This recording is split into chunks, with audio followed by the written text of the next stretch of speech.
আসসালামু আলাইকুম এভরিওয়ান। আমাদের মুভি এক্সপ্লেনেশন চ্যানেলে আপনাদের সবাইকে স্বাগতম। আমরা 12 পর্বের কোরিয়ান হরর সিরিজ এক্সপ্লেন করছি, যার দুটো পর্ব আমরা আগের ভিডিওতে একসাথে আপলোড করেছি। আর আজকের পর্বে আমরা এপিসোড 3 এক্সপ্লেন করব। যারা আগের এপিসোডগুলো দেখেননি তারা ডিসক্রিপশন বক্সে লিংক পেয়ে যাবেন। তো চলুন আজকের ভিডিওটি শুরু করা যাক। গত পর্বে আমরা দেখেছিলাম তারা এখান থেকে বের হওয়ার রাস্তা খোঁজার জন্য একটা পাহাড়ের উপর যায়, আর সেখানে তারা তাদের আরো একটি বন্ধুকে হারায়। আর এদিকে রিসোর্টে থাকা বাকি শিক্ষার্থীদের কাছে নোটিফিকেশন আসে যে তাদের যে বন্ধুটি মারা গিয়েছে সে একটি সিভিলিয়ান, আর সে মারা গিয়েছে। পাহাড় থেকে সবাই ফিরে এলে সকলেই জুনহিকে জিজ্ঞেস করে যে তাদের যে বন্ধুটি মারা গিয়েছে সে কিভাবে মারা গিয়েছে। তখন তারা তাদেরকে বিস্তারিত সবকিছু বলে। তার ওই বন্ধুর মৃত্যুতে তারা সবাই খুব আপসেট ছিল।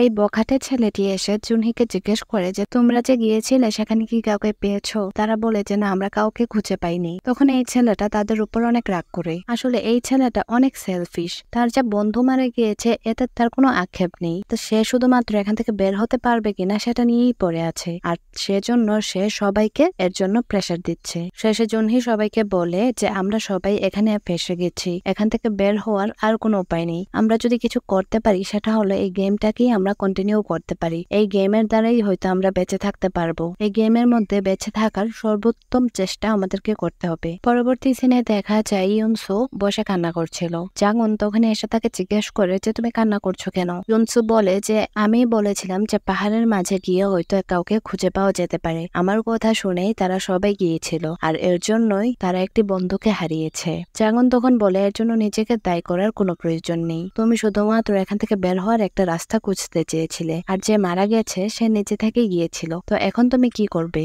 ইউনসু বলে যে আমি এখান থেকে বের হওয়ার আরো একটি রাস্তা খুঁজে বের করব। আর জাঙ্গুন তাকে এতে সাপোর্ট করে। অন্যদিকে দেখা যায় জুনহি সেই রিসোর্টের অফিস রুমে বসে রয়েছে। তখনই সেখানকার ফোন বাজতে থাকে। জুনহি সেই ফোন উঠালে দেখতে পাই সেই ফোনগুলো থেকে কোনো আওয়াজ আসছে না। আসলে এই ফোনগুলোর সবগুলোরই ওয়্যার কাটা ছিল। এখন প্রশ্ন হলো যদি টেলিফোনের তার কাটাই থাকে তাহলে ফোনগুলো কিভাবে আসছে? এটা হয়তো কোনো একটা ট্র্যাপ। এদিকে ইউনসু আর জাঙ্গুন রুম থেকে বের হলে তারা তাবমকে দেখতে পায়। তাবম সবসময় কানে ইয়ারফোন লাগিয়ে থাকে আর সবসময় খুব ভয় পেয়ে থাকে। তারা তখন তাকে জিজ্ঞেস করে কোথায় যাচ্ছ? সে বলে তাদের ক্লাসের যে বখাটে ছেলেগুলো তাকে ডিস্টার্ব করে সেই ছেলেগুলো তাকে ডাকছে, আর সেজন্যই সে এত ভয় পেয়ে সেদিকে যাচ্ছে। তারা তখন দাবমকে বলে যে তুমি যদি যেতে না চাও তাহলে যেও না। কিন্তু দাবম বলে আমার যাওয়া ছাড়া কোনো উপায় নেই, না গেলে আমার উপর অত্যাচার আরো বেড়ে যাবে। দাবম চলে যাওয়ার পর তারা তখনই পাশের রুম থেকে জুনহির চিৎকার চেঁচামেচি শুনতে পায়। তারা গিয়ে দেখতে পায় জুনহির আগে একের পর এক টেলিফোন ভাঙছে। ইউনসুরা এসেও টেলিফোনের আওয়াজ শুনতে পাচ্ছিল। ইউনসু একটা টেলিফোন কানে তুলে নিলে জুনহি তার থেকে টেলিফোন নিয়ে রেখে দেয়, বলে যে এতে কোনো লাভ হবে না, এই সবগুলো ফোনই ফেক। তখন সে কাটা ওয়্যারটা তাকে দেখায়। জাঙ্গুন সেই অফিসের ফাইলগুলো চেক করে দেখতে পায় সবগুলো ফাইলই খালি।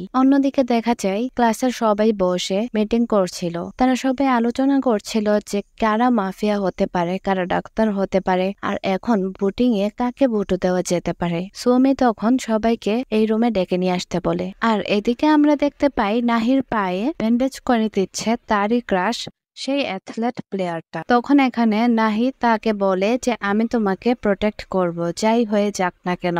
চলো তাড়াতাড়ি এই গেমটা থেকে বের হই, আমি আবার তোমাকে খেলতে দেখতে চাই। তারপর দেখা যায় তারা সবাই মিলে বসে এটা ডিসাইড করছে যে কে মাফিয়া হতে পারে। তখন সৌমি এই মেয়েটি যার নাম চৌমিনা তাকে বলে যে তুমি হয়তো মাফিয়া, কারণ প্রথমবার যে ছেলেটি মারা গিয়েছিল তাকে ভোট করার ব্যাপারে সেই বলেছিল, সেই সবাইকে বলেছিল যে চলো ওকে ভোট করি। তাই সৌমি বলে যে তুমি হয়তো মাফিয়া, আর এই ব্যাপারে সবাই একমত হয়। এই মেয়েটি তখন সবাইকে বলে যে তোমরা এসব কি বলছো, তোমরা কি পাগল হয়ে গেছো? বিশ্বাস করো আমি সিভিলিয়ান। কিন্তু সৌমি এটা মানতেই চায় না, বরং তাকেই ব্লেম করে যায়। তখন সে দাঁড়িয়ে উল্টা সৌমিকে ব্লেম করে বলে যে তুমি এরকমটা কেন করেছো? পাহাড়ের উপর থেকে তুমি দাংহুকে ধাক্কা মেরে ফেলে দিয়েছো, আমি তোমার পেছনেই ছিলাম আর সবটা দেখেছি। সৌমি তখন ওটা দাঁড়িয়ে বলে যে আমি কেন ওকে ধাক্কা দেব? তুমি কি পাগল পাগল হয়ে গেছো? তুমি এখন নিজেকে বাঁচানোর জন্য সমস্ত দোষ আমার ঘাড়ে বসাচ্ছ।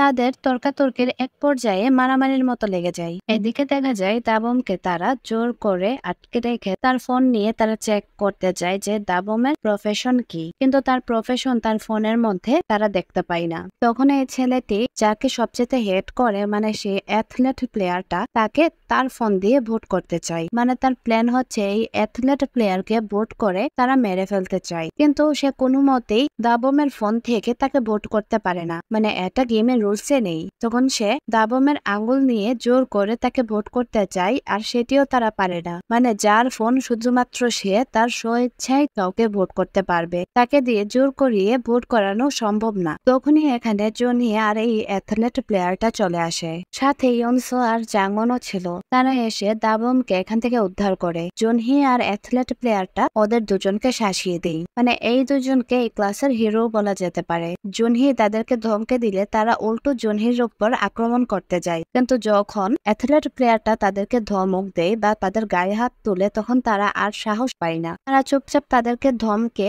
দাবমকে নিয়ে চলে যাচ্ছিল। তখন এই ছেলেটি তাদের কারোর উপর রাগ দেখাতে না পেরে বরং দাবমকে পেছন থেকে একটা টিনের কন্টেন দ্বারা আঘাত করে, আর যার দ্বারা দাবম অনেক চোট পায়। আর এতে অ্যাথলেট প্লেয়ারটা অনেক রেগে যায়। সে রেগে একাই এই তিনজনকে এত মার মারে, এই মার দেখেই বোঝা যায় যে কেন তারা এই ছেলেটির সাথে লাগার সাহস করে না। সে একাই তিনটা ছেলেকে একদম মেরে শুইয়ে দেয়। ওদেরকে মেরে তারা সবাই চলে যাচ্ছিল, তখন এই ছেলেটি রেগে একটা চাকু নিয়ে অ্যাথলেট প্লেয়ারকে পেছন দিয়ে আক্রমণ করতে যায়, আর জুনহি দেখতে পেয়ে সেটা আটকায়। এখানে ইয়নসো অনেক রেগে যায় আর তাকে অনেক কথা বলতে থাকে, তাকে বোঝাতে থাকে যে এখন আমরা এরকম একটা সিচুয়েশনের মধ্যে পড়ে আছি যে এখানে লড়াই করার কোনো সময় নেই, বরং আমাদের একসাথে থেকে। কিন্তু এই গুন্ডার মাথায় কি আর এইসব কথা ঢুকবে? তখন এখানে জাঙ্গন বিকল্প রাস্তা অবলম্বন করে। সে তাকে বলে যে তুমি যদি এরকমই করতে থাকো আর সবার পেছনে এভাবেই লাগতে থাকো, তাহলে আমরা সবাই মিলে তোমাকে ভোট করব।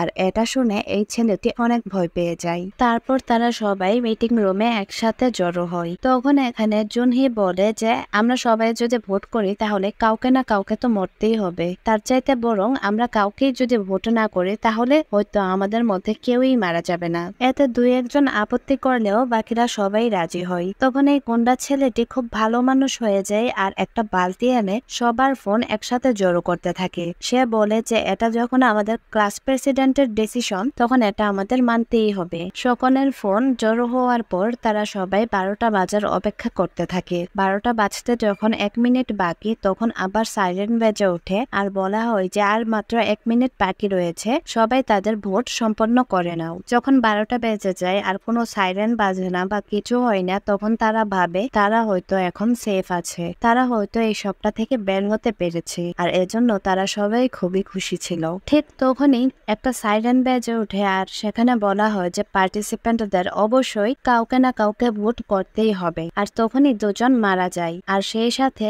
অ্যানাউন্স করা হয় যে তারা দুজন নিয়ম ভাঙার কারণে মারা গিয়েছে, তাই সকলকে ভোট করতে হবে যদি তারা প্রাণে বাঁচতে চায়।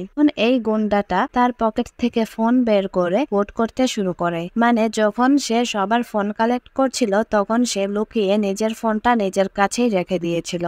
তারা সবাই মিলে হুমড়ি খেয়ে ফোনের উপর পড়ে যায় আর এতগুলো ফোনের মাঝখান থেকে নিজের ফোনটা খুঁজে বের করতে থাকে। একদিকে তারা নিজেদের ফোন খুঁজে বের করছিল আর অন্যদিকে তারা একজন একজন করে মারা পড়ছিল। এই সিচুয়েশন দেখে তো জুনহির যেন পা একদম স্থবির হয়ে যায়। সে নিজের জায়গা থেকে নড়তেই পারছিল না, বরং তার মাথা ঘুরছিল, কেননা এই বুদ্ধিটা তারই ছিল আর তার জন্যই এতগুলো স্টুডেন্ট মারা যাচ্ছিল। ইউনসু তাকে ডাকতে থাকে, কিন্তু সে তার ডাক সারাই দিতে পারছিল না, আর সবাই নিজেদের প্রাণ বাঁচানোর জন্য পাগলের মতো ফোন খুঁজতে থাকে। আর এখানেই আমাদের এপিসোডটি শেষ হয়ে যায়। কেমন লাগলো আমাদের আজকের এই এপিসোডটি? পরবর্তী এপিসোডটি দেখার জন্য আমাদের চ্যানেলটি সাবস্ক্রাইব করে দাও। আর যদি এই এপিসোডটি ভালো লাগে তো প্লিজ একটা লাইক করে দাও, আর তোমাদের কোনো মতামত থাকলে আমাদেরকে কমেন্টে জানাও। আল্লাহ হাফেজ।